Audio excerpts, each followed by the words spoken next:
知道这个在场已经到的是不是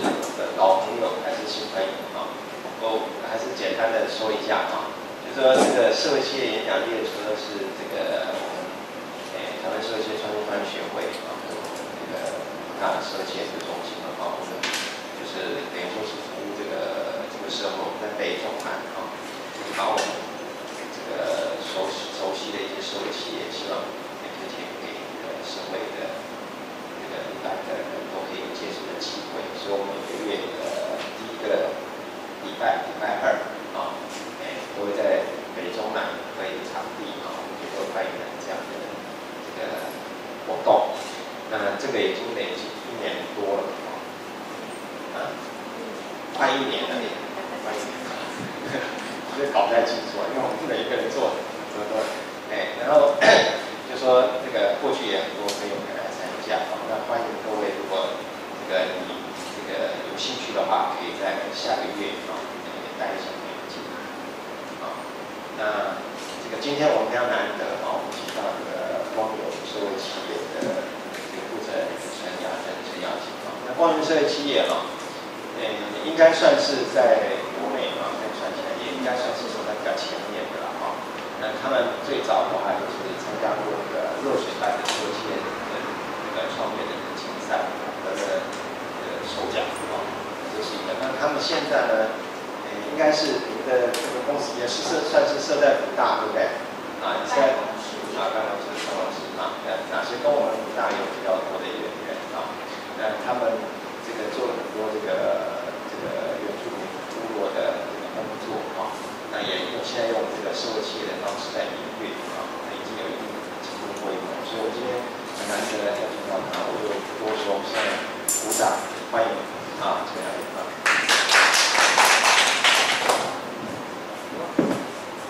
谢谢老师，还有非常开心可以见到各位。那我想要因为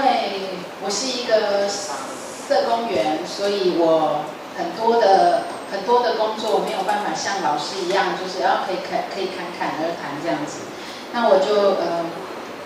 带来一些故事跟大家分享。我想请问一下，就是这第一次参加学会活动的。举手一下哦，那几乎都是新来的。那学生呢？是学生，都是辅大的吗？都是管理学院的吗？请问是新闻？那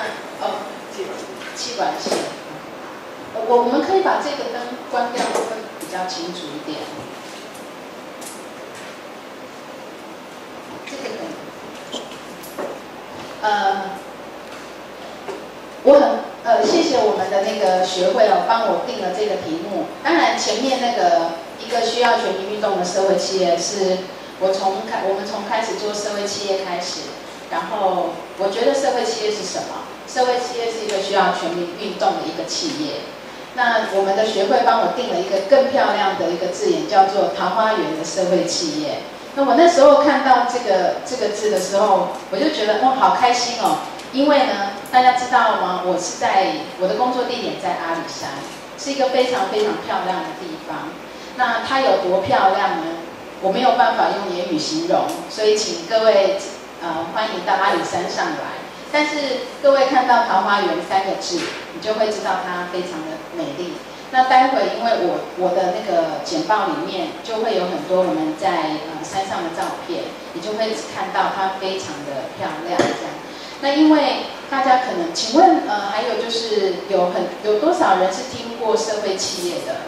这个1个2个商学院应该听过吧？管理学院有。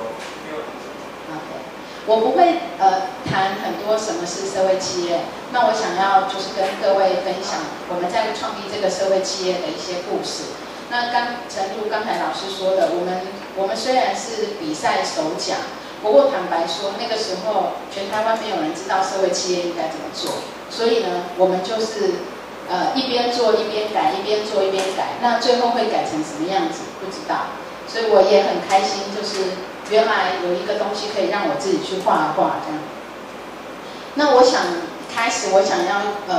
这个虽然是大家好像可能很期待我要说些什么，但我比较希望是用比较互动的方式。我想问一下大家知不知道贫穷是你脑子里头的贫穷的概念是什么？可以给我一点回应吗？我们认为的贫穷是什么？没有钱。还有呢？饥饿。啊？饥饿。饥饿。还有呢？辍学，不能上学。还有吗？不能吃饱，饥饿。这就是差不多。还有吗？所以我们脑子里面认为的贫穷是这样。那我认为贫穷本身就是我有一天我刚好在我家去上课，我们就上了贫穷这个主题。那我们讲完了，我们那时候看一个影片是印度，所以有一个同学他就非常有一点，可能是社工员的，跟我一样是社工员的那个感觉，他就问了一个问题说：这些人如果大家都贫穷的话，每一个人都贫穷，我们还会感觉贫穷吗？老师，管理学院老师，如果我们在座的每一个人都贫穷的话，我们都一样贫穷，我们会不会觉得我是贫穷的？不会。所以，是不是我们去定义了别人的贫穷？他是这样问我，可是后来我就马上回答他说，不是的，贫穷真的存在。是在台湾，我们不谈贫穷2个字，我们都会说小孩没有营养午餐可以吃，没有学费，然后没有课辅，或者是说现在比较多的叫做城乡差距。它其实都是一个现象，它真正造成的是贫穷所造成的后面我们的问题，所以它可能就是没有机会。他一旦没有机会，就更不用讲他未来要做什么。所以我常常在定义，我做原住民工作已经做了大概12年了吧。所以我常常在想，原住民的问题是没有机会呢，还是很多人认为他是喝酒不储蓄，还是因为环境制度造成的？那我在这边先跟大家分享一下，我们在做光源社会企业的时候，当然做一个企业，它就必须要去思考很多的问题。所以我们一开始在做光源的时候，其实前面我们是在做原住民的服务。那我想要跟各位讲几个数字哦，这个跟贫穷有什么关系？原住民的教育程度大概有85%是高中职以下，那我们汉人高中职以下的只占64%。那原住民的家户的平均收入1年是49.7万，那汉人一户的，我现在讲的是一户，平均大概是108万一户。那原住民的家户个人平均收入平均是17000块，那大概有超过60%的人是不到2万块一个月。在职业分布上面，就是营造业就已经占了18.5%，然后农林渔牧占15.7%，那这2个行业就占了快40%。那还有在平均年龄上面，原住民的平均寿命比汉人少10岁。所以另外一个很重要的是，原住民的贫富差距是15.1倍，汉人的贫富差距大概是6.3倍。所以其实从这边，但这些都是数字大家会觉得，它不过就是个数字而已。那我举个例子，我们在阿里山上各位有去过阿里山吗？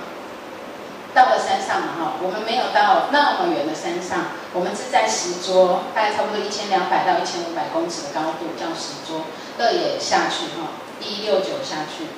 那从这个在阿里山乡，只有每一个村都有一个小学，这是政府规定的。那整个阿里山乡呢，只有1个国中，就在乐野。那所以所有的学生都要到乐野来读书。但是呢，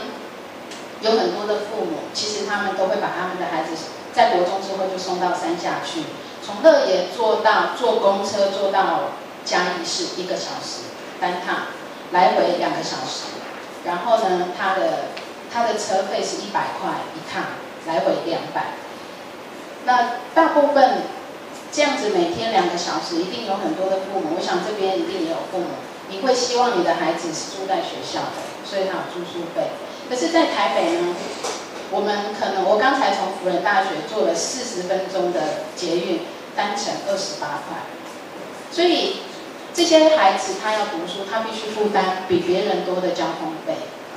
那另外有一个就是我也常常带我的朋友到阿里山去啊，我们的农友大概有40户左右，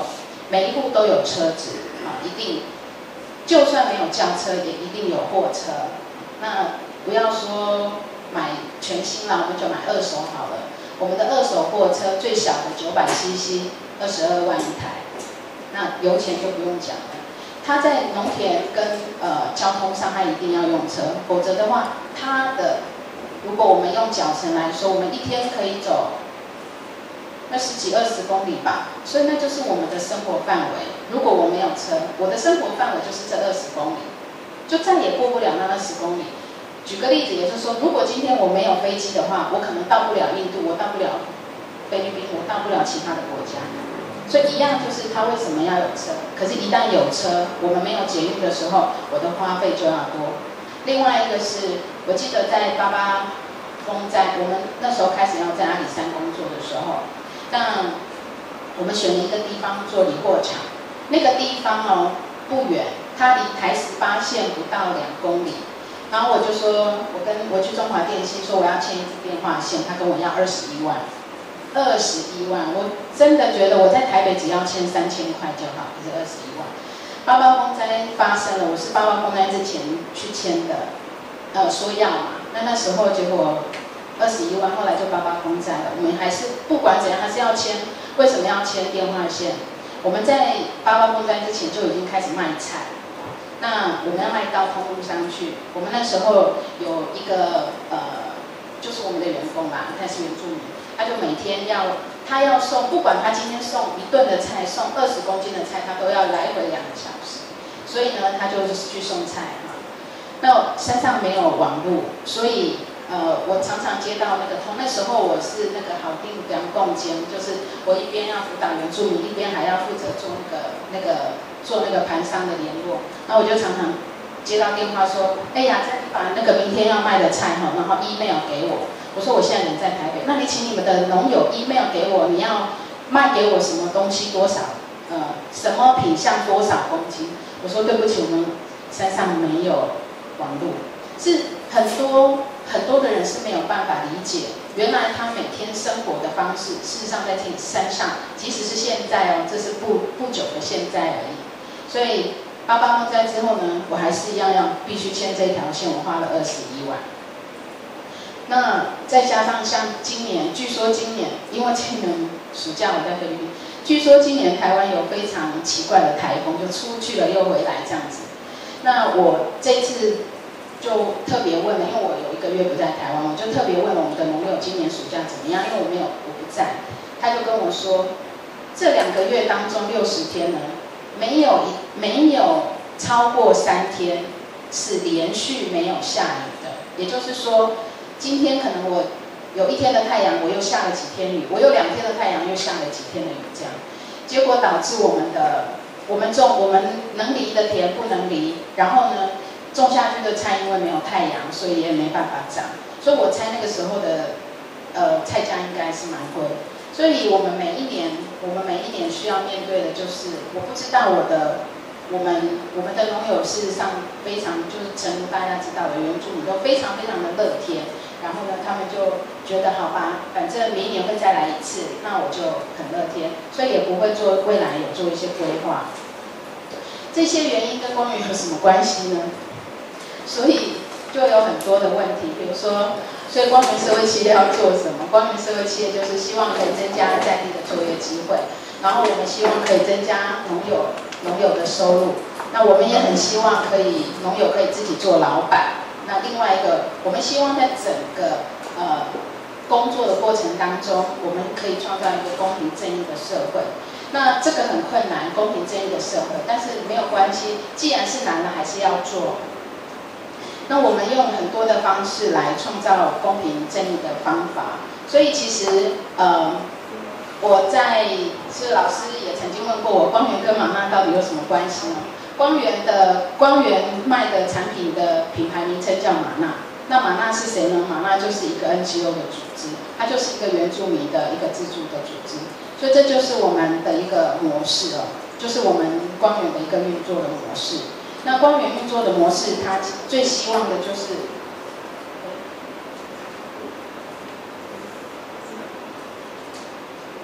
没关系，好，这个光源很特别。哦，原来是这样，有吗？有吗？没有啊，没关系啦，反正大家都可以看得到。有很多。常常有就是其实现在有越来越多的社会企业，那既然就是 OK 好，那其实我光源在这里哦，光源很小，其实光源非常的小，就这样而已。那光源因为了就是要协助原住民能够自己做老板，所以光源在整个组织的架构上，这么大的一个组织架构上，它负责的就是通路的，就是我们市场的通路。那这个市场的通路呢，它不是以光源，就是光源的营业额要看我们农友的产出，所以其实光源很小。所以如果等一下大家有问题的话，欢迎大家问我问题哦，因为我的主要工作，你看这全部都是玛纳，就这么大一块。那为什么会有这么大一块？是我们从农友的有机，就是我们采会员制。然后呢，我们协助做验证，就这边做验证，然后收入保障，我们会为每一个农友去计算他们每一个人每一年，甚至每一个月的产出，然后再卖到市场上去。所以事实上这条线不应该这样画啦，这条线因为我们的农友是我们组织了这个团体，是农友直接卖给光源，那光源并不是只有卖东西而已，光源是如果有一些什么，比如说市场上的问题，或就是客数，还有就是现在市场上有什么样子的品项是我们可以做那个市场调节的这个所有的内容就是都在光源他的责任上。那玛纳要做的事情下面除了教育训练以外，所以这一块虽然是跟今天光源没有关系。但是很重要的一个部分就是，如果品质不好，光源也不会卖到好的价钱。如果还有我们因为目前在阿里山，我们的验证面积大概我们曾经超过100公顷，100公顷就是3个福大那么大，很大哈。但是它分散在6个村啊，那它的高度也是从600到1500这么高。所以，我们目前所拥有的景观跟景象跟生态是非常丰富，所以我们非常有本钱可以做观光产业这一块。那另外就是这个微型贷款的这个部分，目前我们发展的内部的融资系统是我们内部的融资系统。那这个融资系统就是当农友在栽种有机耕作需要钱的时候，那他可以透过这个融资系统来借钱，然后要还。那这个部分是要用还的，这个也是目前台湾发展微型贷款的雏形。目前据我所知，应该只有我们这么勇敢的这么做。那另外我们有自己的制茶厂，然后我们也有自己的在山上的货场。那这个部分呢，是全部都是属于玛纳的。那它这个部分这几个会有一些收入的，它也其实间接的就支持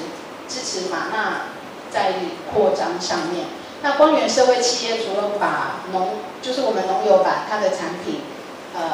从排程开始就是有机验证的部分是玛纳来做，从排程开始就光源来负责。那我们的农友会拨7%给妈妈，所以妈妈在这方面，妈妈在这个在她的一个永续发展上，也希望可以朝社会企业的模式来发展。那我们常常会很多，我知道常常我们其实应该怎么讲，光源社会企业面临的困难，我在写这个的时候，因为老师给了我一个说我可以讲什么，所以我后来在想说我们经历的困难跟挑战，我常常被问到一个问题，就是光源到目前为止面临的最大的困难是什么？那我跟我的 partner 2个人都回答不出这个问题，因为我们2个人的答案我们没有串通，我们2个答案是应该还没有面临到最大的问题吧。如果我们面临到最大的问题，我们现在应该就不会站在这里。所以我在写这个时候，我常常在想说，其实我们有很大的，我们有验证了100公顷这么多，可是我们还是没有办法在市场上有很好的市占率哦。其实很大的一个问题是我们的品质跟产量其实不稳定。那个不稳定是，比如说像竹笋，较高笋我们自己本身有验证的，就应该可以到100吨。可是我们每年大概只收不到50吨，是因为如果说那一年的气候不好，然后没有下雨，那个山猪跟猴子它就会一直往平地来吃那个竹子，所以它咬一口了，我们就不能采了。所以在这个是很有趣，是我们每一年在做那个笋季的时候就很好玩，因为我们就会当然这个是自己苦中作乐啦，我们就会想说，今年那个猴子跟山猪会在几公尺的地方停住了，这样。那这个是自己苦中作乐的一些大家聊天的话题。那另外一个就是我们常常在谈，我们要这是农友的持续性，因为有的时候是因为我们看天吃饭，然后我们看天吃饭的时候，我们没有办法去达到它的预期产量，比如说排程排出来了，可是呢却种不出来。那打个比方讲，就是像这一次的7、8月，我们的农友就没办法种出那么多的高丽菜。那它事实上7、8月平地都没有菜，我们的平地因为太热了，可是山上也是没有办法，所以我们常常没有办法达到那个预期。所以我们目前的蔬菜的产量的预期大概只能够达到40%，就是它的产值只有预期的40%而已。所以如果说我们的农友他可以克服气候的变迁，因为气候的变迁牵扯到的就是那个技术的修正，所以能够克服，我们事实上还有很大的一个发展的空间。那另外一个就是发展跟等待，我们的农友他们常常原住民这一点比我们你要讲好吗？还是不好？在原住民的文化里面，土地还有大自然就是他的母亲，他很清楚的知道那一块土地就是会土石流的话，他就不会去那里栽种。但是这个跟我们很不一样，我们那种我们常常会想人定胜天，我去试试看，所以往往我们太容易等待，我等着，我要让他等着看他是不是土石流会停止，然后我要等到他2年之后呢稳定了我才要去种。可是我们大部分的农友的土地都不大，尤其是种菜的土地不大，但是笋的土地就很大。可是来一次土石流，它就是流掉1、2公顷，1、2公顷对我们来讲是很难想象的，因为我的家虽然有20坪，但是我所持有的权状才1.3坪，所以它是1公顷、2公顷这样流掉，所以往往我们没有办法去预估说，那我明年到底还有剩多少？那这个事情是不能说是怪谁，台湾本身的生态它就是这个样子，所以我们光源经历的最大的困难，其实就是在于我们的农友的等待，他要等着说，是不是什么样子的，那人之常情，是不是种哪一个品项我就马上会赚钱？但是呢，种那个东西他要去做一些投入，那一些发展，他又没有钱，所以光源在整个发展上完全都是看我们农友的进度这样。那但是呢，刚才说了那么多，好像有很环境非常恶劣啊，然后人也必须等待啊，我们没有办法掌控啊。可是我们有非常好的天性，就是非常的乐观，然后永远就是把来的客人当成是家人。那个是我觉得是我不知道别人，但是对我来讲是非常非常重要的，因为社工员啊，就是谁有问题我就帮谁解决问题，你的社工员就是这样。但是我在阿里山感受到，我只要到了那里，我就会觉得很开心、很快乐，因为永远都有人问你说你吃饱了没有？你今天下午在哪里吃饭？你今天晚上睡在哪里？你什么时候要回家？我到了台北以后呢，还会有人打电话跟我说你到了吗？那种他并没有付薪水给我做这些事情哦，但是我觉得那种感觉，他不是因为我是带领的人，我是光源的人，或者是我是玛纳的人，他只是很单纯的是，我就是关心一个我曾经见过的人。那当然这些内容都是常常我们从开始我们的组织的形成，我们组织要变成什么样子都在那里面，所以这就是我们的优势。所以这也我刚才在跟老师在讲说我们要做打工换食哦，为什么？是因为日子要过嘛哈，事情要继续走，那我们就必须要常常去想，我们可以怎么样做，怎么样做，怎么样做。那常常我都会，因为我要承担很大的责任，当然那个责任自己给的啦，就是我常常就会跟我们的农友就抱怨啊，哎，他为什么不认真啊？他为什么不努力啊？他为什么怎么样？那永远呢就会有人跟我说，来吃块烤肉，来喝杯酒。那现在我已经不能喝了。但是我们的农友就常常都会跟我说，他不会跟我讲什么，但是他就会给我很大的支持，就是我们就继续这样做嘛，这样。所以我最开心，我觉得如果各位有机会到阿里山来，你们就会看到所有的人给你们最美丽的笑容，然后那些笑容里面就是会让你觉得很感受非常深刻的回家。这就是所以呢，这就是我们的优势。那光源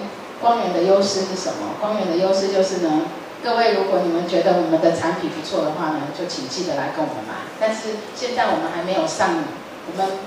没有自己的店啊，全部都是在通路上那边，所以人家就问我们说，那请问要去哪里买？我说请你去里仁买，因为我们也没有自己的店，所以只有里仁的店可以看得到我们的东西，而且上面有玛纳2个字，因为我们以前都是卖裸菜，那我们给农友的训练，现在卖包装菜，所以上面还有玛纳2个字。那别的地方也有卖我们的东西，可是上面不会有玛纳2个字，所以各位也不会知道那是玛纳的东西。所以那个我就跟人家讲说啊，那里仁应该要给我钱，让我就是这样，他们应该给我钱，因为我帮他们打广告。因为各位如果是老师的话，大的老师可以直接宅配，我们学校有团购，但是其他的地方都没有这样。那因为我只是很简单的讲光源的一些故事，那其实大部分还是在讲玛纳的这些农友，他们非常认真的在从事有机的耕作。那在这条路上，大家都非常的快乐，因为我们觉得我们照顾的不只是自己的健康，我们也希望可以照顾每一个人的健康。那所以不晓得各位有什么问题要问我吗？因为我真的不是一个老师啊，坦白讲。那我先介绍一下那个后面有郑木熙神父，各位可以转头看一下这样。他是印度籍的神父，他在15年前吧，第2次来到台湾，念完了博士来到台湾。那因为他是神父，可是他修会把他派到辅仁大学教书，他就觉得说我的使命不是教书，他想要出去工作，为需要的人工作。那个时候呢，他就到了那个，他就选要为谁工作。他说台湾的天主教会有1/3强都是原住民，他为什么会留在辅大？所以他就呢没有。他就告诉修会，然后就去了原住民的地方工作。就在他15年前，他回来台湾第2次的时候，那时候他第一次工作的第一次开始做，就是在阿里山。那时候做环保署的总体营造，那个生活总体营造。那做了1年，因为太远了，阿里山真的离辅大太远了。第2年开始就到清泉，就武功乡去做。那其实我们那时候也就是大概民国97年左右，97那种87、88，那时候我才开始跟神父工作，然后我们就在清泉的地方嘛，是我们学校就是神父是儿家系的，所以神父我们就开始在那个做儿童啊、妇女啊，然后做夏令营、冬令营。做了，我印象中那时候我开始跟神父做是在清泉一起做的时候，就我发现来的为什么都是老人跟小孩，没有男人。今天看起来还不错，一半一半，所以我们就觉得很奇怪，为什么男人不来？然后我们就去做访问啊，为什么男人不要来？男人说，神父啊，你上的那些课都很好啦，我也知道对我很有用，但是呢，我老婆去就可以了，这样。那我们就问他说，那你要什么？他说他说爱家庭的一个表现，就是我要赚钱给我的老婆跟我的小孩花。那个时候我们就觉得说，哦，是这样啊，那好吧。所以这个就是神父他就是这样，他就是好吧，所以那时候我是社会工作的背景，神父是家跟心理的背景，我们就说好吧，我们就去做这件事。那做这件事就开始找人来问啊，就开始了怎么长远的一个发展，就是有机部落。那所以我们就把我们那时候开始做冬令营、夏令营的这个工作我们就不做了，因为我们要开始走有机部落、有机农业。那所以我们大概是在民国应该90年左右开始就开始了这样的工作。那90年开始就开始做，没有钱嘛，就没有钱啊，然后怎么办呢？原住民也没有钱，所以我们就那时候环保署刚好在推厨余收厨余，所以我们就开始做厨余训练，怎么样让厨余变成肥料，然后用在自己的土地上，起码降低成本，也可以往有机的方向。所以我们就在全台湾省推动厨余做成肥料这个工作，都是在原住民部落，我们没有在平地做，都在原住民部落。我们大概做了3-4年，一边送原住民出去拿到执照，因为收厨余还是要执照的，要废弃物处理的执照。然后我们在后来就做那个厨余的工厂，然后标案，然后收厨余做肥料这样。可是呢，在那个相同的那个时候，其实同时都在做，就觉得说，政府有很多的法令我们没有办法去执行跟推动，所以我们可是同时已经有越来越多人从事有机耕作，然后他们就是要走有机这条路，而且要走验证这条路。那我们就从肥料的制造就转到了我们要做有机验证。那所以从民国96年开始，我们就进入了有机验证的推动的这个工作，这样。那这一路上当然就包括我们我们要有形成团体啊，然后要做通路。所以民国88是98嘛，所以96年的时候我们在做的时候就做通路了。那我们要开始做通路的时候，我们也跟一般人一样啊，我们要去找资金的合约嘛，技术的合约嘛，通路的合约。那我们就同样的那一年，我们就找了这3个合约，都也签了合作备忘录啊，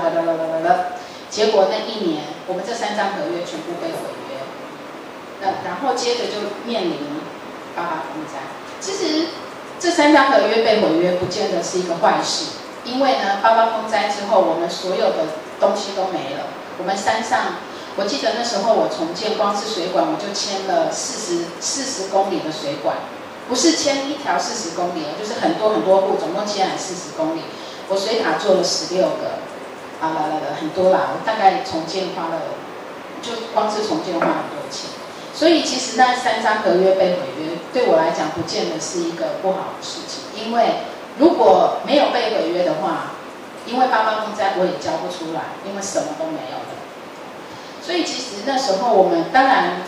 是被毁约嘛，被毁约，所以我们是没有错的。可是如果真的没有88风灾，就变成我错了。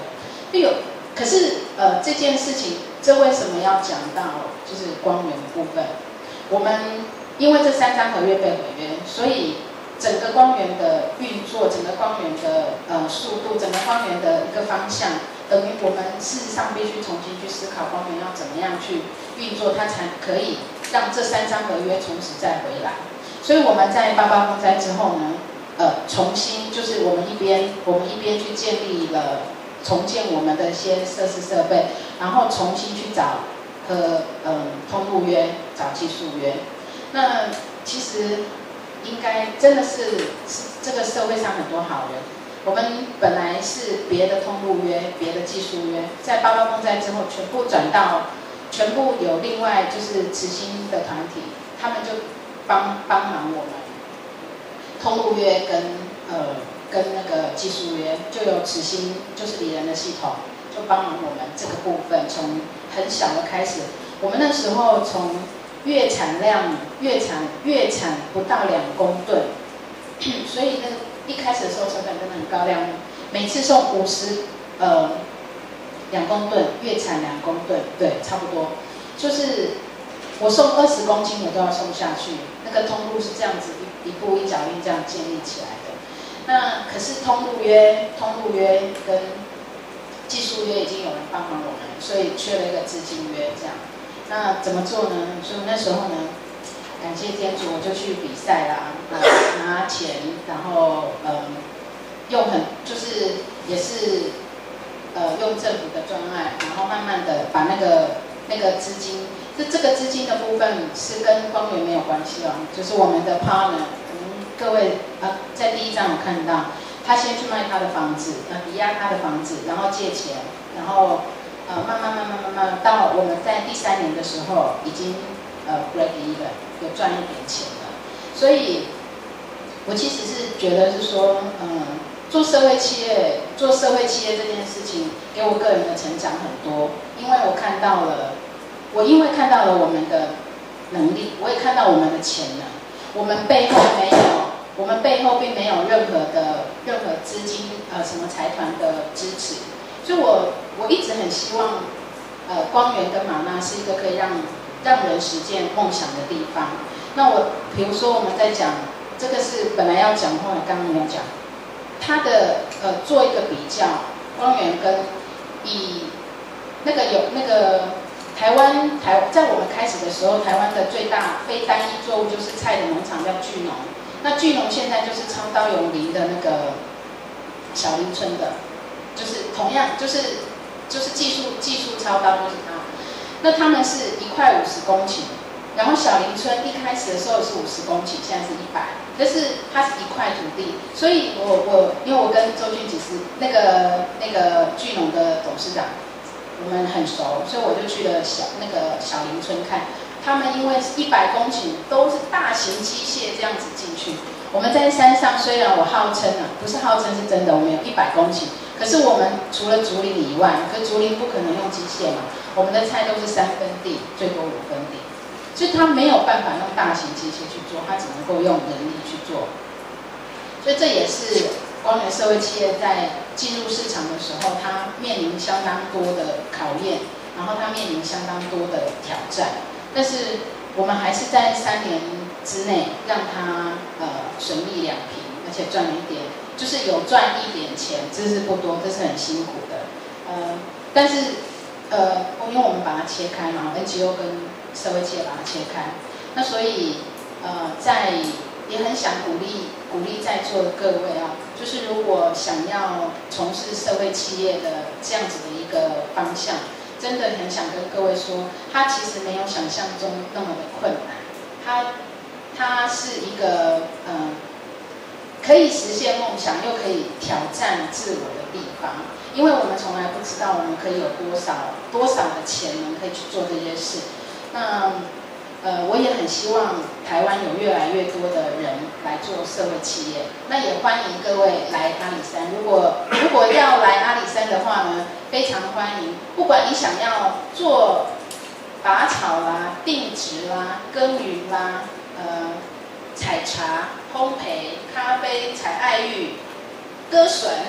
啊，各位一年从1月到12月，任何时候你都可以来。然后你都有事做，然后你都会觉得很开心这样。那我建议的月份呢，当然是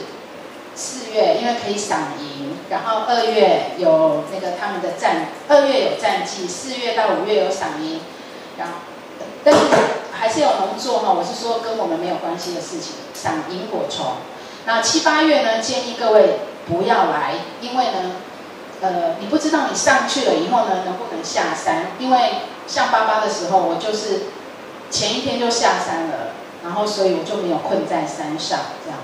然后9月的时候呢，我们有传承会，非常欢迎各位来。那9月底呢是那个他们叫做生命斗技，然后10月、11月、12月是因为天气蛮凉的啊，也蛮冷的，所以各位欢迎你们。1月1号到12月31号都欢迎你们来我们这里。那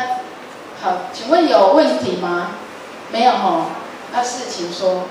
你要问我电话号码，告诉你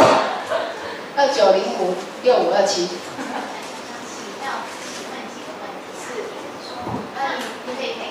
那光源，我刚可以讲，那光源的营收来源是什么？光源的营收来源是，对。然后这个是说，你刚才有提到说你们的宗旨是希望农夫是股东是吗？我没有说股东，他可以自己当老板。哦，自己当老板。那这个是就是你们怎么样去实现自己当老板这个部分？然后第3个是你有提到那个微型贷款，对，那这部分可以就是比较清楚的说明一下。可以先说明一下，就是没有，我是个人。我姓谢，对。不要客气啊，这样子比较能够针对你想要问的问题。第一个问题是我们的营收来源，还是我们是买卖？光源从农友那边买过来，卖给通路商或卖给个人，所以它是买卖。那它的价格是公平贸易的概念，所以我们的营收是从这里来的。然后光源还要拨1% 给你嘛，它的它的收购价的1%，所以我们的营收是从这里来的。然后第二个问题是我们的什么？自己当老板。我们为农友组织了一个团体，这是我们一开始一定要做的事啊。那这个团体里面，他们有自己的规则。那比如说，我们每一年要，我们种菜是有品项嘛，就是那品项的决定是农友自己决定的，然后价格农友是可以谈的，是可以跟我们谈的，跟光源谈。那但是不可能是天价嘛，市场还是有一个上下的价格，但是这个价格不是通路上，不是光源定的，价格是大家定下来的。那目前有机市场的价格还是有分，叫做固定价或者是浮动价。那比如说像里仁，它就是固定价；比如说像一般除了里仁以外，它就是浮动价。那我们固定价跟浮动价就是农友自己决定，所以光源它有就是有这个选择的权利，让农友自己来决定。所以那另外还有一个就是说，我们的农友里面有人是导览的，有人是开餐厅的，有人是民宿的。那这个部分我们怎么样？我们也会跟农友一起讨论。比如说他觉得他的餐厅人不够，那我们就跟他讨论你怎么样有更多的人。那如果我们带人进来的话，那比如说一定会跟我们反映菜好不好吃嘛，口味合不合嘛，量够不够嘛。那这些东西都是跟农友一起讨论。那比如说我们要做这个是在州族很特别，其他的族群倒是比较少。比如说要有一个共同市集、共同商店，那都是这个团体的组织一起讨论。那我们基本上都是比较，我们的角色比较是属于，比如说建议如果是你要，比如说农友会说我想要卖 A、B、C、D， 可是卖 A、B、C、D 根本就是自己觉得它很好卖，没有人要来买，所以光源会说我觉得你卖 A、B、C、D 比较好，好，那价格怎么定？所以这个慢慢的，然后还有就是那个融资的部分。那一开始这个融资部分是我们目前我们内部的融资就微型贷款，它没有对会员以外做服务。那这个你想要知道的是我们的微型贷款怎么做，还是我们的？因为就是如果把第二个问题就是怎么当老板嘛哈，所以他比如说他想要在这里。我拿最近的一个例子，有一个农友想要做明日业，那他以前做过明日业，那他明日业就要做成茶包，所以他需要明日干燥的机器，他需要店面或者是店面可能不会马上他需要包装的包材，那他需要把这一些东西都计算出来。那我们也会去评估他是不是适合去自己去做这件事。那我们会协助他去计算，那不是说农友说我现在要卖明日业，我就说好，我今天有融资我就借给你，不是。我们的融资，我们的微型贷款的一个很重要的目的，不是我要借钱给他，因为我不是以赚利息为主，我们是要收服务费的，我们不是不收服务费。那但是我们就是要跟他讨论说，那你觉得你可以怎么产出？那你产出之后，一开始一定是我们卖，因为他一定要有通路嘛。那我们卖，可是，在相对的同时，他一定会希望他是在当地卖，或者他会变成一家店。我们慢慢的希望农友他们可以自己变成独立作业，但是仍然属于这个团体，所以他会自己当老板的意思是这样，他不是我雇用来做我的工作。所以目前我们这100公顷大概。目前我们自己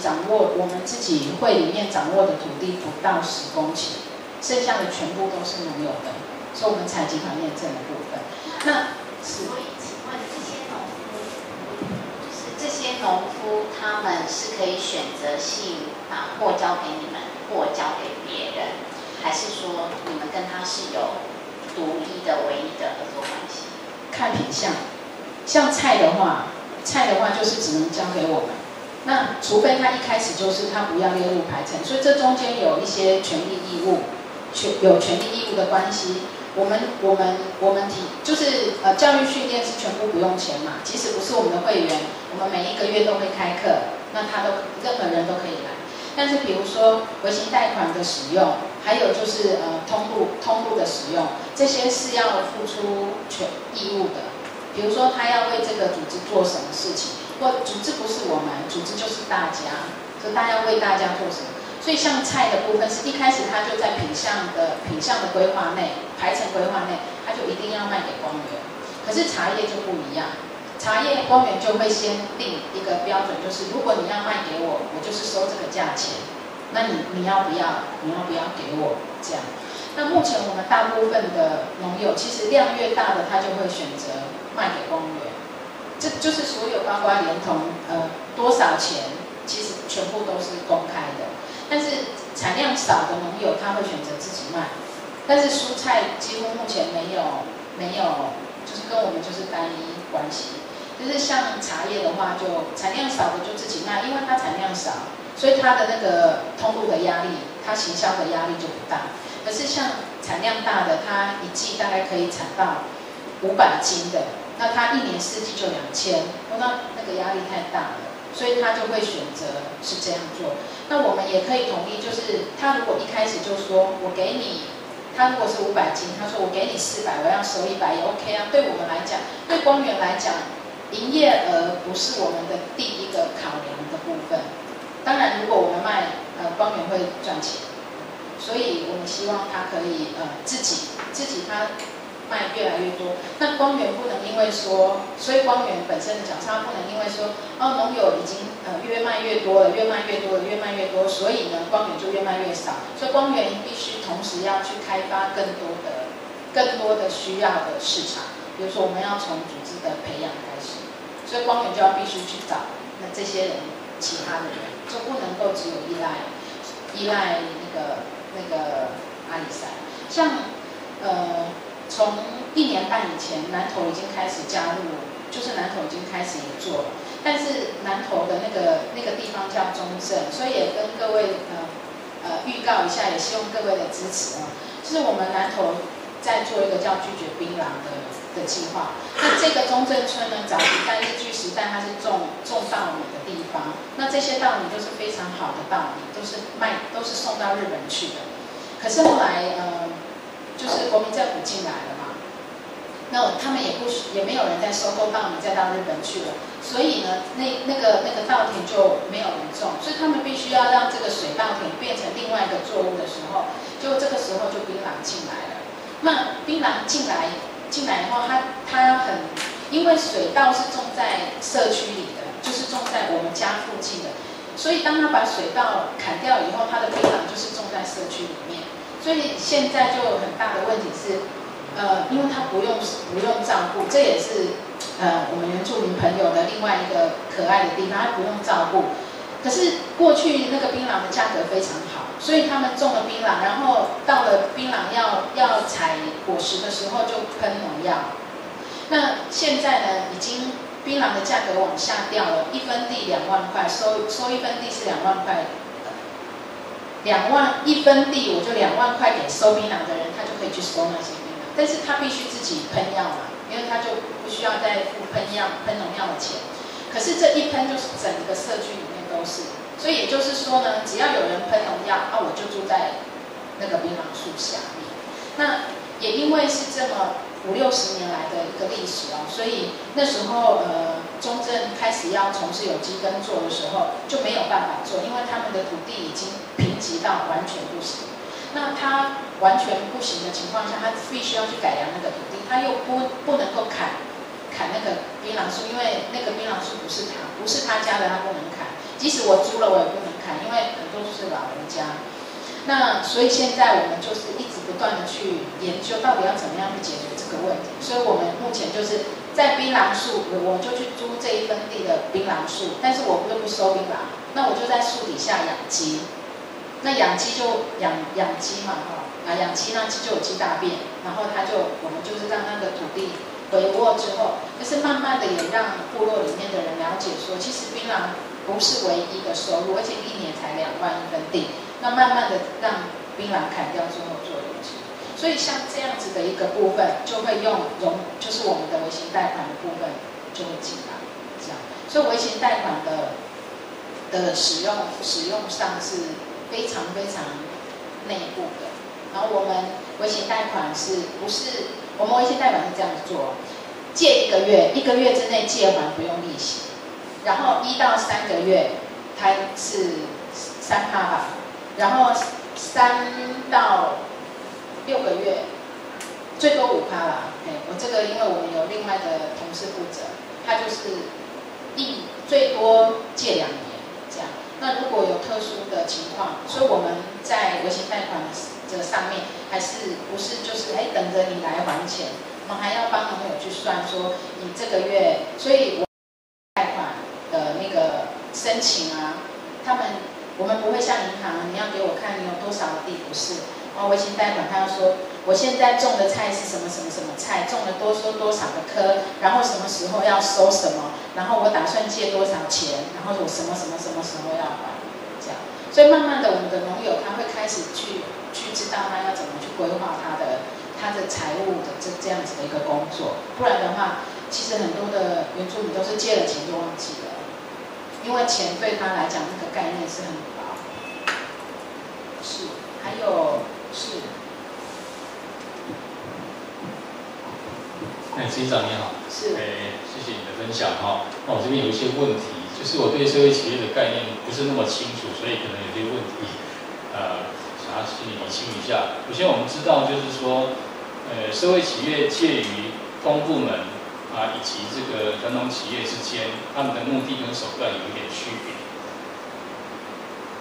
目的跟手段，对，目的一个是获利，一个是服务社会，对，一个手段是靠社会捐助以及靠这个私人的这样的一个就是赚取盈余，那靠这样的一个方式，那所以我觉得这社会企业是确实它是一个全民的运动哈。那我不晓得说这个我们的公部门它是不是已经允许我们这样去合法申请来登记来这个部分。那我们光源是不是有申请这样的营利事业？因为我们看到的是这边是好像是透过马纳这个单位，马纳这个单位它是一个社团法人。那光源它到底我知道它是存在的一个组织，但是它会不会有一些执行上的一些困扰？因为这个部分，就其实它所做的事情跟我们传统的产销班以及这个运销合作社之间，它的这个是有蛮类似的。好，那当然光源它可以做的事情更多也更好。那我们也很想能够跟光源一样这样子，也做这么多服务社会的事情。麻烦执行长给我们指导一下，谢谢。谢谢您客气了。光源是目前台湾并没有特别为社会企业做一个类型的登记，所以光源社会企业事实上公司可以登记在 NGO 下面，但是我们没有，我们是在经济部登记的。对，但是我们把社会企业，我们光源是台湾第一家把社会企业放在公司的名称上，就是也有很多像李岩现在也被认定是社会企业，或者是像大爱也被认定是社会企业，但是他们并没有把社会企业4个字放在公司的名称上面。那放上去之间有什么差别吗？没有差别，那是提醒我们自己这家公司的方式是一定要朝着当初的初衷做。那另外一个就是说，光源是股份有限公司，目前它的那个资本额是1000万。那这家公司是当然是一开始就是我跟我的 partner 开始创立的。那后来有股东，就是别的股东进来，让它增值到1000万这样。所以它的所有的营运模式要完全符合政府的一般公司的规定。那光源社会企业后来又转投资，不多啦，100万而已，100万吧。对，我100万到成立了另外一家公司，叫原动力社会企业。就是原动力是原来存在的，也是我们为了要做原住民的工作，就是又把原动力社会企业，那它转投资的原因是，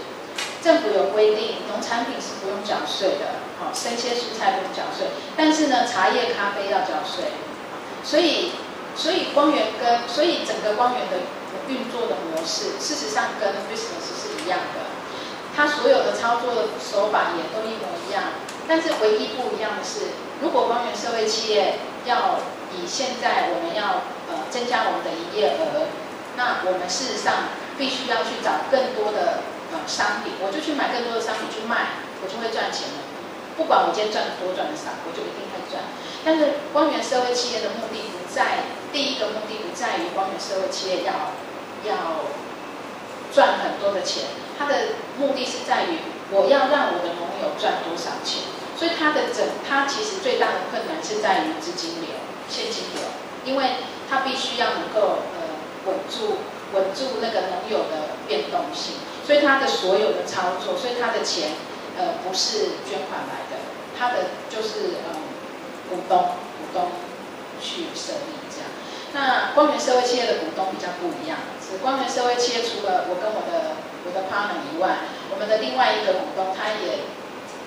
在今年年初吧，也成立了一家社会企业，叫爱一家庭社会企业。然后我们的也不能算最大，也算啦，个人最大的股东。那这个股东呢，他就是很想做社会企业，所以呢，我听说他投资了好几家公司，就他认为的社会企业，最后呢，他都把钱收回去，只剩下我们的钱还在这样。那所以就是光源社会企业在一开始连选择股东都很清楚，就是我们跟股东说清楚，我愿意让你投资，但是我只同意你投资多少钱。所以我们仍然保有，就是我跟我的 partner 还有我们有出钱的人，我们还是要保有50%以上的股份。就是那个老板是很有钱的，他甚至100%、90%、80%他都愿意。但是我说对不起，我宁愿跟你借钱，我也不会让那个股东的那个超过，因为只有这样子，在现阶段只有这样，我们才能够确认，整个光源的做法是按照原来的初衷在走。那未来我们会不会降低我们的持股比例？事实上已经就是一开始就已经跟股东说了，我们未来希望我们的持股比例我们连同我们自己的持股比例会降低，我们希望农友会是入股的。所以这个连同选择股东的时候，都是要跟股东说清楚。所以整个所有光源社会企业的操作都跟一般公司是一样的。所以光源社会企业理论上在台湾蛮难是接受捐款的。比如说我们最近要跟新展合作，那新展他没有办法把钱捐给光源，所以他就必须要用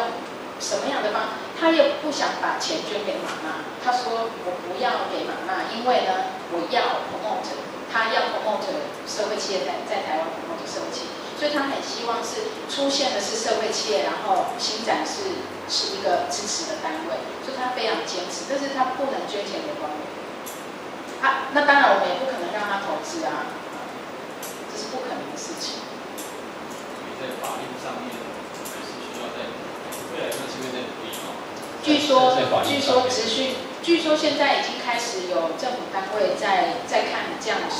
事情，但是我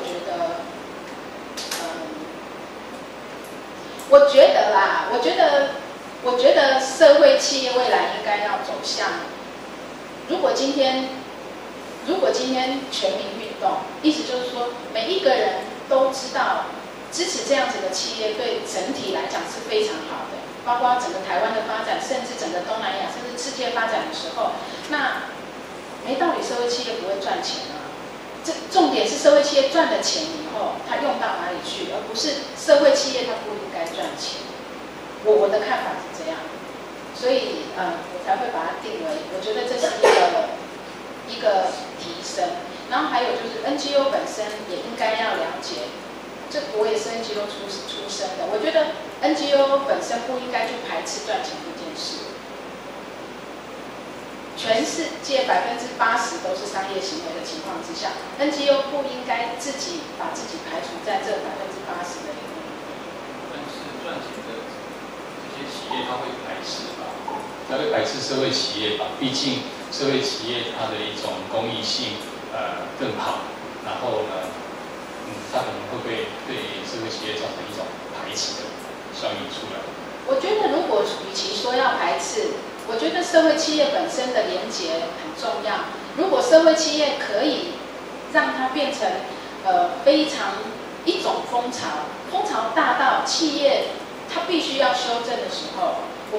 它不会来，我们也不需要说它是排斥嘛。他已经自己做修正的时候，已经达到了社会企业的目的的时候，社会企业也不需要去排斥他，也不需要去说他赚钱不对或是怎么样。那当然，我在这几年的过程当中，我也遇到很多人跟我说，他说如果你可以赚10%的话，那你就不应该赚3%。那我就会跟他说，是啊，我同意。但是问题是10%是谁算出来的？如果10%是你个人算出来，那我就不能同意，因为这中间还有很多，包括我们以有金融业来讲，农友的利益在哪里？农友要花那么多的精神，那这个利益是合理的吗？那这个10%就不应该是他算出来。所以我也因为我我是一个喜欢胡思乱想的人啊，所以各位听听就好。比如说像采金子好了，我们去采金矿，采金矿的时候是说我们只有计算设备采金矿设备的成本。那金子从哪里来？这样不用钱，采到就是你的。为什么会是你的呢？这不是天主给每一个人的吗？那如果哪一天有人说这里的空气是我的，那我们就不能呼吸了吗？所以这是一种，但是我们不能说采金矿就不对啦。我只是举这个例子，就是说有很多的东西是共有的东西，为什么它突然之间会变成私有？但是它既然已经变成私有了，那我们能不能去慢慢的去引导说，是不是计算的方法上可不可以不是现在的商业模式的计算？如果说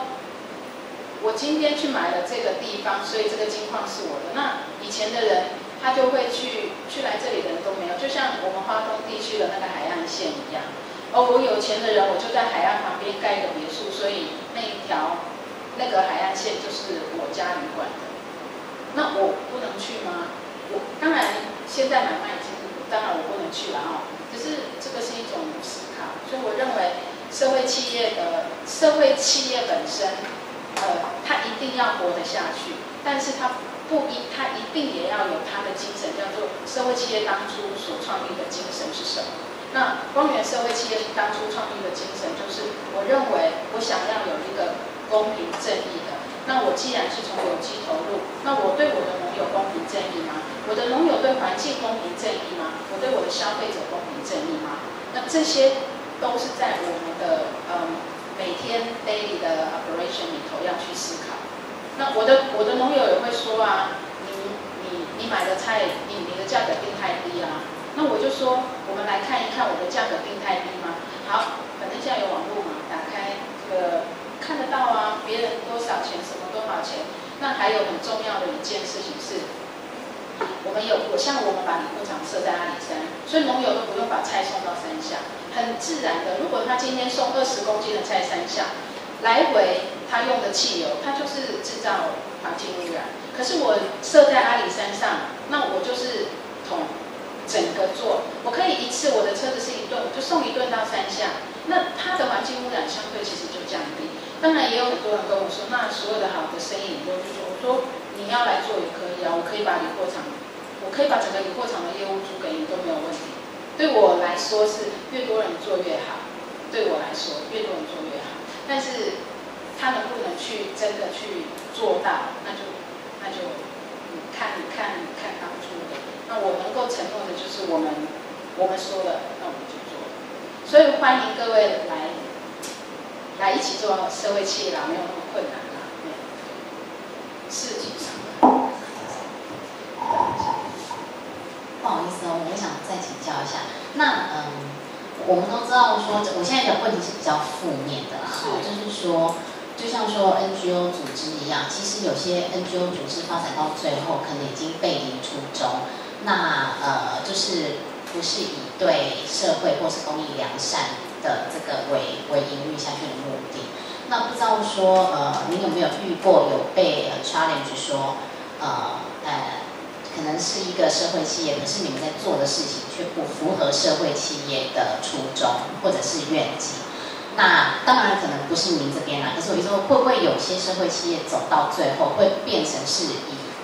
打着社会企业的表面，可是事实上是以盈利或者是获取股东的最高利益为目的来操作。那不知道说在这部分您认为可以怎么样去避免，或者是事先做一些防范？那或者是说对于一些比较不了解这个社会企业在运作的一些状况的人，怎么样去说服他们，或是让他们相信说，其实我们是个社会企业，我们并不是挂着社会企业的名义，可是实际上在做一些商业的或盈利目的的一些事业。我到现在为止，我是还没有遇到这样的状况，因为社会企业它并没有拿到政府任何的补助，所以它从事商业行为，没有人可以说它错啊。那还有就是说，就拿光源来讲好了，别的组织我是比较没有那么清楚哈。但是刚才你的另外一个问题就是有很多的 NGO 背离原来的目的的目标，其实我觉得现在看得到的大部分都是很不错的，就是我也比较少遇到这一类的问题。那光源社会企业它就是盈利登记嘛，所以它说穿了政府就是要你报税，那你就合法。所以在光源社会企业的这个角度上来看，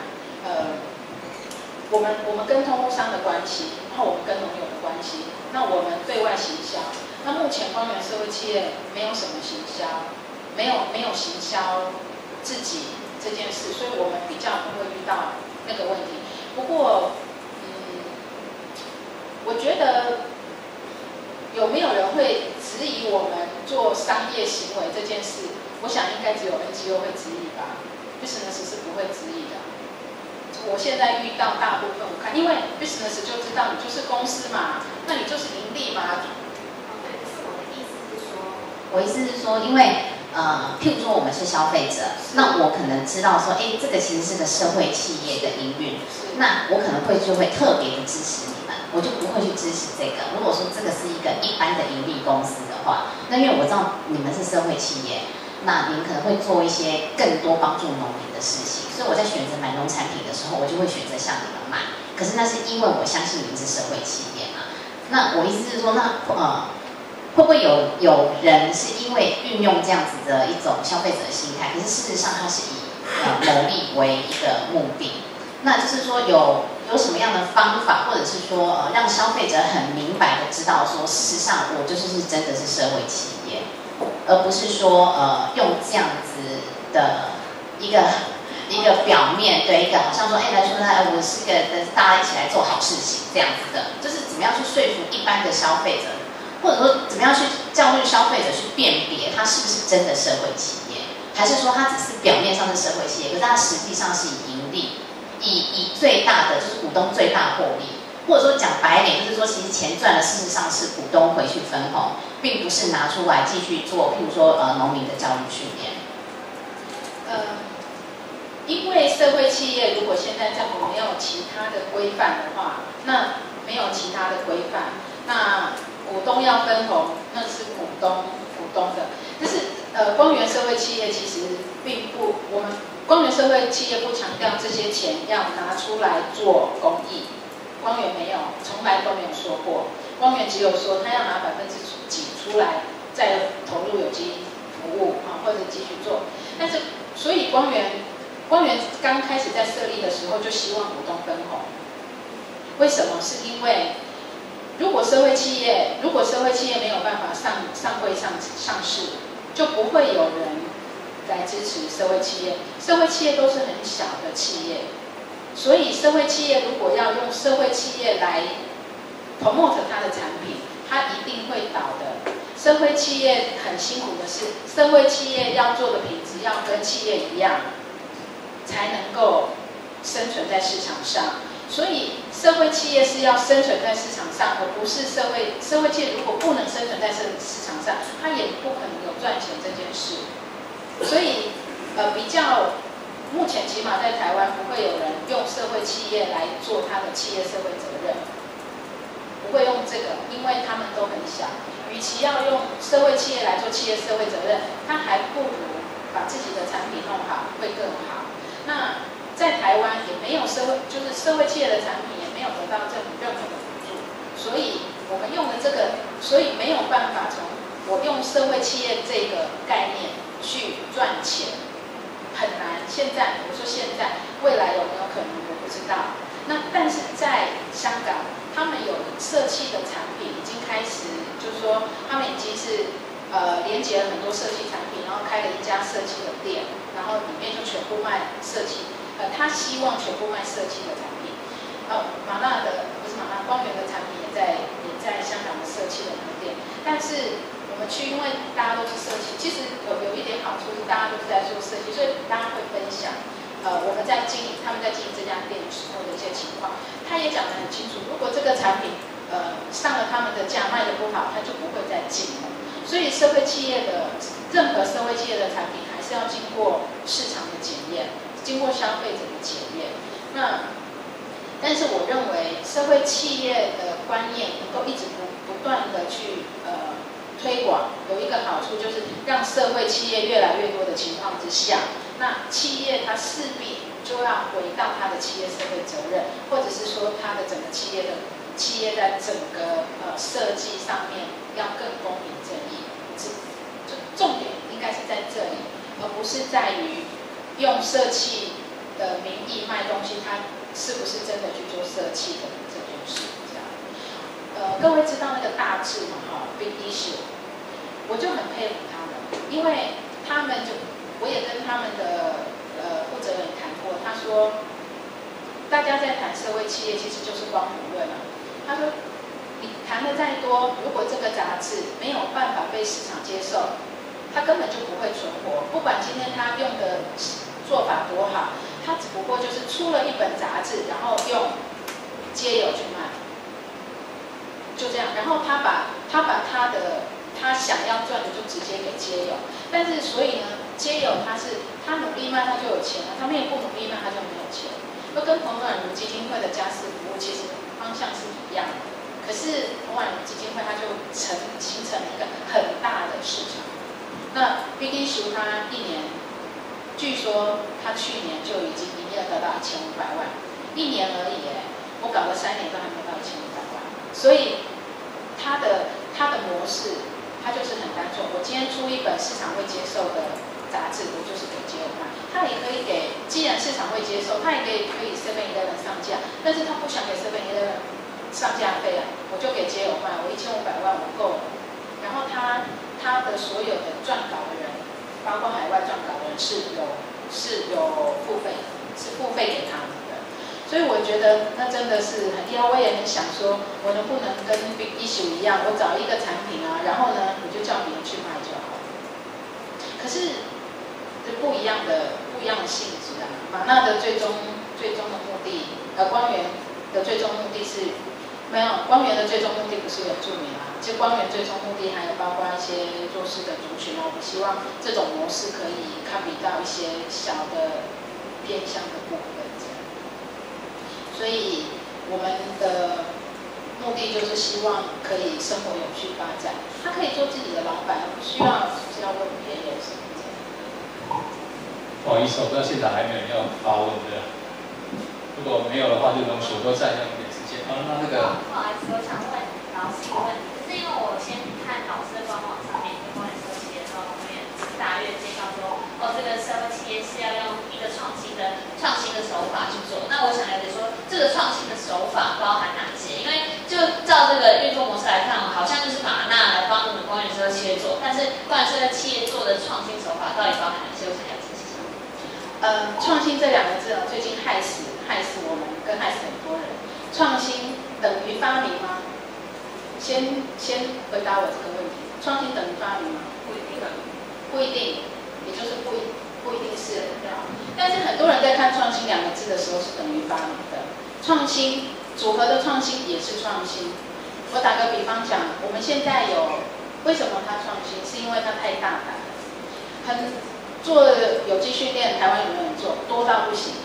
做生态导览训练有没有？有很多。做制茶厂有没有？很多。做通路平台有没有？更多。但是呢，没有人敢这样做，因为很多的人觉得说，我卖你的东西，我帮你卖了你的东西以后，你就应该有钱了，就是这样的一个概念，就是你懂了解吗？你有东西卖不出去，我帮你卖了，你是不是理论上你就赚钱了？可是事实上不是的，就是我刚才讲，有很多的事情，我们刚才前面提到，有那么多的问题，这些都是需要的人呢。他如果说品质达不到，我也没办法帮你卖啊。我说我想帮你卖，可是我要这个品质，他达不到，那怎么办？有人来做了，可是呢，他做了以后呢，他却连不到市场，所以他的创新的方式就是我们。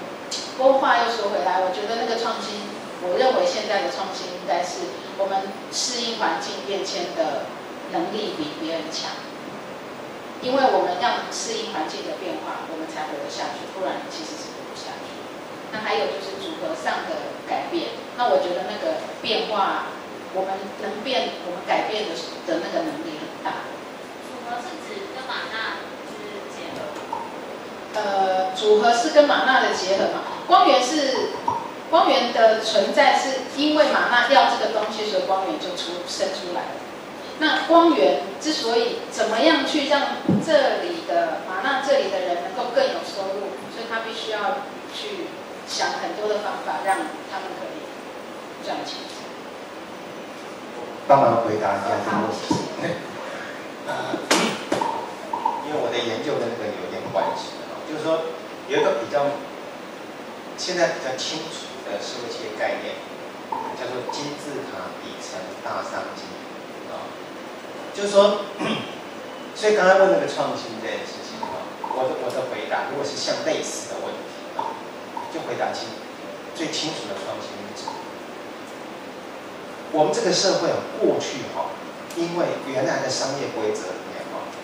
自然的导致我们就放弃了很多区隔，就是很多区隔很多地方我们都不去做，管它去死就这样，他们讲那个金字塔底层大商机讲的事情是说，全球的那个跨国企业只做前8亿人口的生意，可是后面有60亿人就下底层有40亿人，没有人理他。所以像这个什么叫创新？就是说这个没有任何企业方案，就以前没有好的企业方案去为原住民所以原住民刚才讲问贫穷是什么就是说其实我本来要想答，有2种答法就我有2个经历，一个经历到蒙古，一个经历到印度，因为我们神父在这里，我不太好就说那个在印度那个贫穷就是说在蒙古的贫穷就除了乌兰巴托之外，每平方公里0.73人，就有点像刚才讲那个3地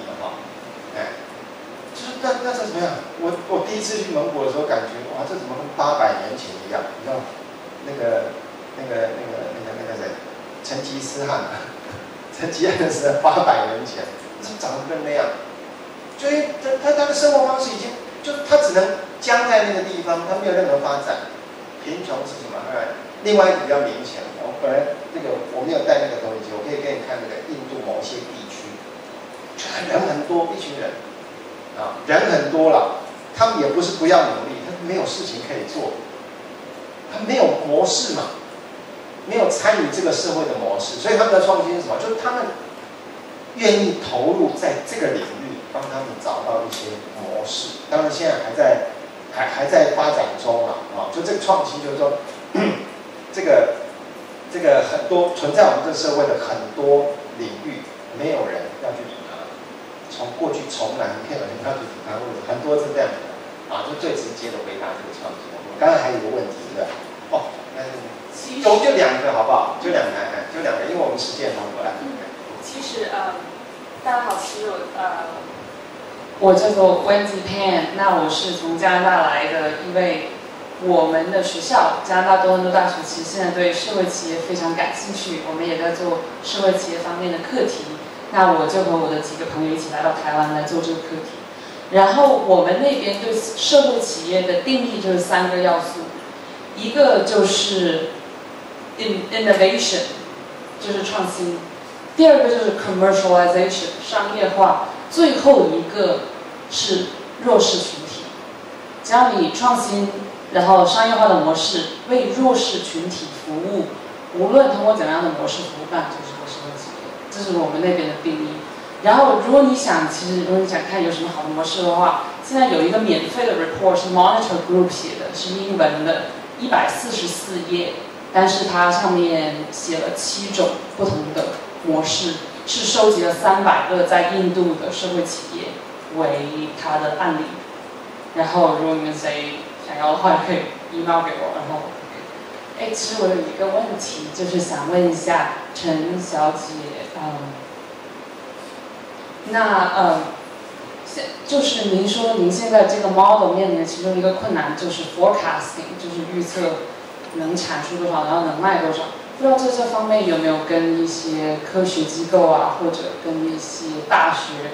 做 partnership， 然后看，不知道有什么这方面有什么可以学习的经验。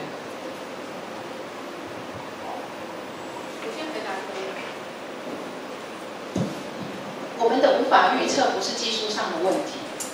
是人的问题。那所以这个也是我觉得，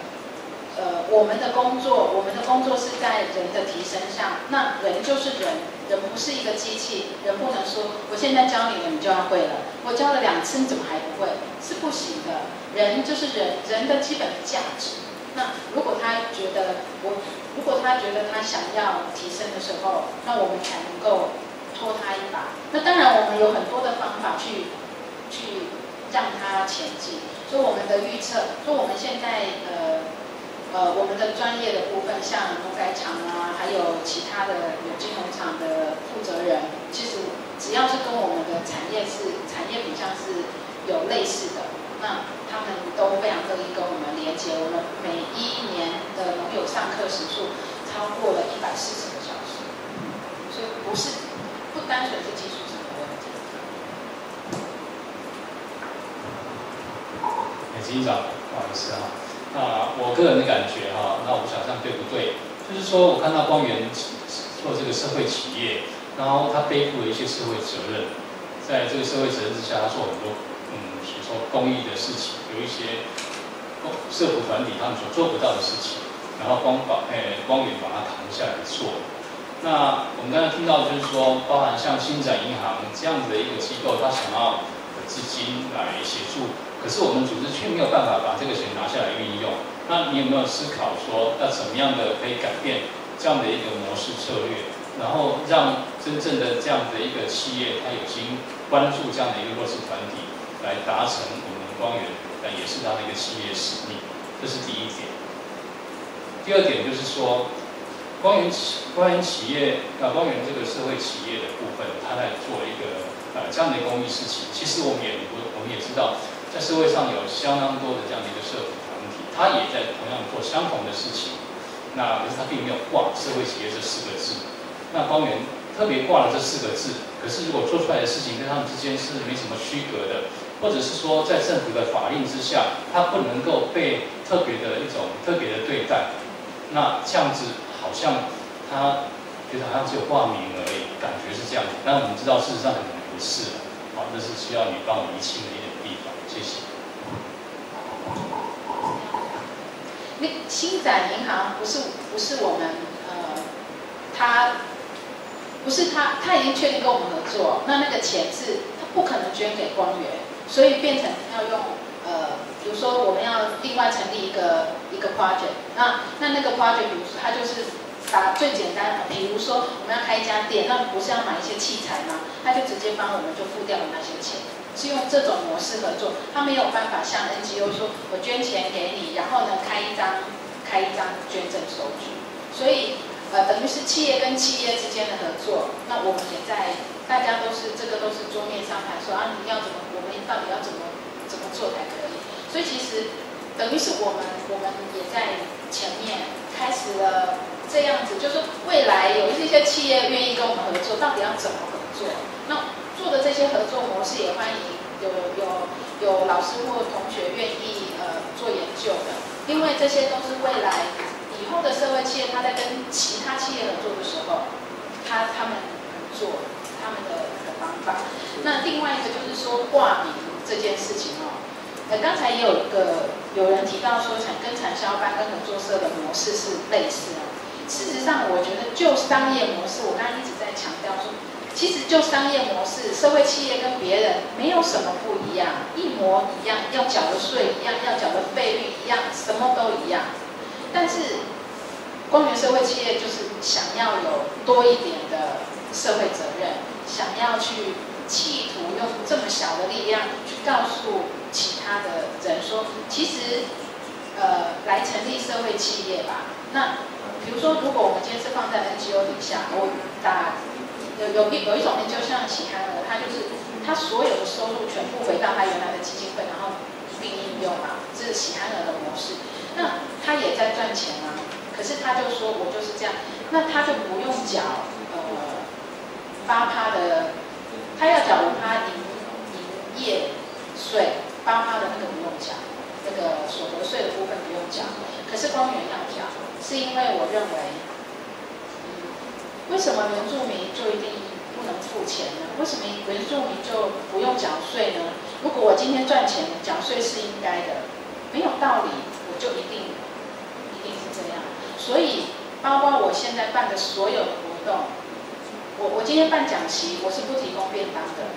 就是我们的农友要自己买便当。我带我们的农友出去做参访，没有免费的这件事，就是你一定要付钱。我就2年前带农友去参加企业香港的高峰会、设计高峰会，去的人每个人要缴1万块。然后我带他们去参访菲律宾的社企，也是一样，每个人要缴1万块。我今年也带我们农友的小孩去菲律宾，因为我认为原住民的学习不应该是透过了中文再去学英文。如果认识世界，为什么不能直接学英文？这是我的概念，不一定是对的。所以呢，我神父就给了我一个课题，就是今年我们带了35个原住民小朋友去菲律宾1个月，都是农友跟劳工的小孩，没有那个高知识分子的小孩。我要求他们的父母，所以我8个月以前就开始announce准备这件事，然后我告诉他们的父母说，每个人要出2万块，就每一个人出2万。所以在那个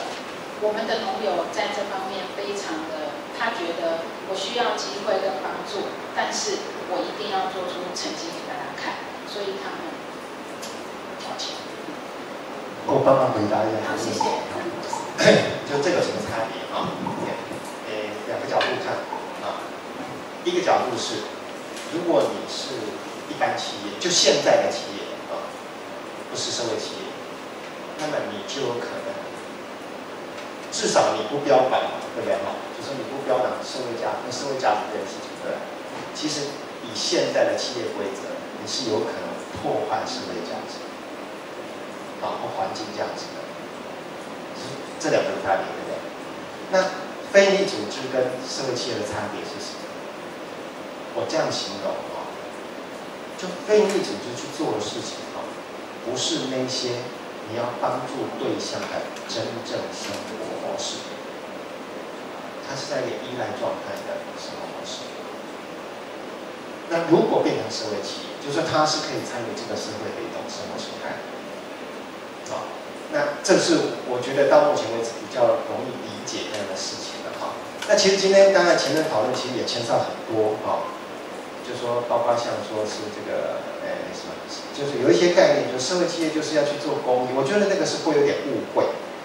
啊。然后另外一个就是说，社会企业是不是可以把钱拿回来？这从不同角度讲啊，就是这个有的人主张社会企业，像尤努斯他们就主张社会企业一定是股东就可以把钱拿回来。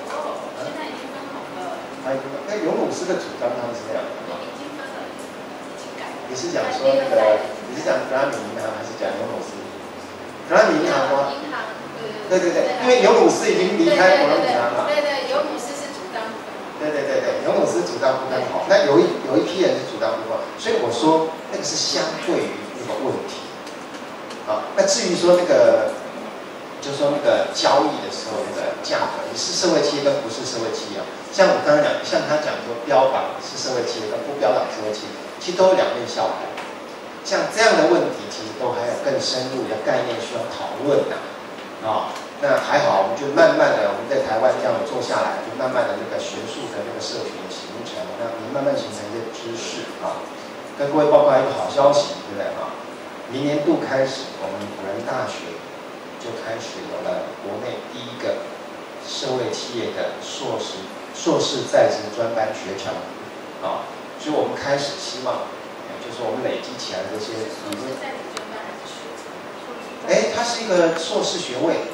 它是一个硕士学位啊，就是 program 学程的意义哈，只是它就说那只是那个学校组织的意义而已。学位通通是一样的啊，是硕士学位啊，硕士学位的这个学程啊，就是说我们除了我们过去的累积，那跟这么多的这个社会企业的伙伴们啊，就我们现在慢慢希望能够，就是说提供更多的学习机会，让这个更多的人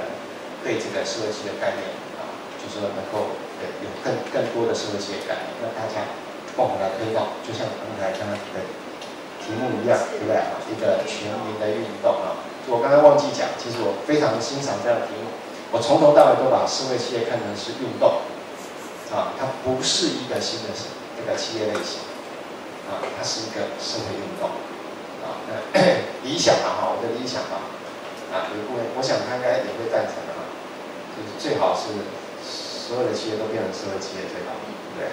好，那我们今天这个很谢谢各位朋友到这个地方，不好意思，那补充一下。啊，就我们很谢谢大家来参加，我们欢迎你们有机会这个下个月啊，就说后面继续来参加我们的活动，好不好？我们今天再一次讲声谢谢。